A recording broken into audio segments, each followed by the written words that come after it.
Tajna obećanja. Novi drug i obećanje. Meda Laza šetao je pored bare neke, kada žabac iskoči, pun radosti, kreke.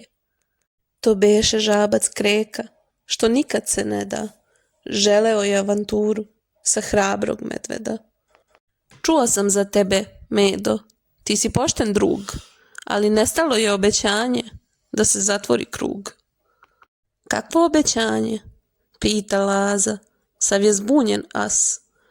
Ono što se daje da ga držiš sav čas.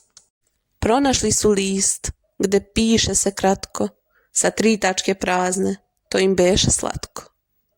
Ispod se trag krije, slova puna snage, traži reč od onog što se nikad ne kladi. Ko se nikad ne kladi? Pita Laza, lako. Ko je uvek tu, dolazi svakako. Žabac Kreka skoči i reče iz brzine, to je stari jež, pun je istine. Krenuše zajedno ka ježevoj kući, da pronađu reč, da se sreća uči.